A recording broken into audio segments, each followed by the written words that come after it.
Hello students, দেখো তোমাদের আগের ভিডিওর ভগ্নাংশ সম্বন্ধে ধারণা আমি দিলাম। এবার ভিডিও হচ্ছে ভগ্নাংশের প্রকারভেদ।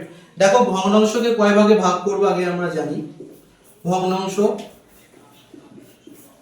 ভগ্নাংশকে তিন ভাগে ভাগ করা যায়। কয় ভাগে ভাগ করা যায়? তিন ভাগে। প্রথমটা হচ্ছে তোমার প্রকৃত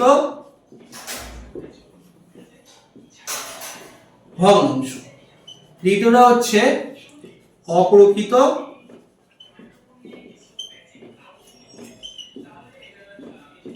ভগ্নাংশ, তৃতীয় হচ্ছে তোমাদের মিশ্র ভগ্নাংশ।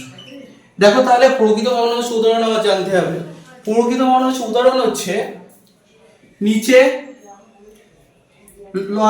হর তোমার সবসময় বড় থাকবে আর লব ছোট থাকবে। ধরো 2/4 দিলাম, ধরো 4/7, ধরো দিলাম হচ্ছে 10/12।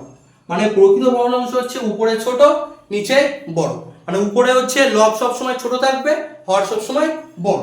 এবার দ্বিতীয়টা হচ্ছে অপ্রকৃত ভগ্নাংশ, যে ভগ্নাংশগুলো উপরে বড়, যেমন এইটাই দিলাম আমি, ধরো 2/4, 4 কি হবে তাহলে 2, 7 কত হবে 4, তাহলে এটা কি হবে 12/10।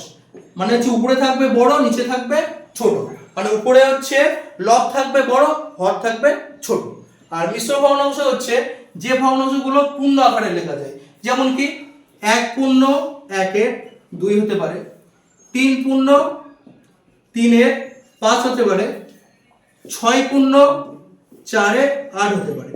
মিশ্র ভগ্নাংশ মানে হচ্ছে ধরো একটা পূর্ণ দেবো, 1 পূর্ণ প্রকৃত ভগ্নাংশ, ধরো 1 দিলাম, দেখো 1/2টা হচ্ছে প্রকৃত ভগ্নাংশ, 3 দিলাম 3 পূর্ণ 3/5, এগুলো হচ্ছে তোমার মিশ্র ভগ্নাংশ।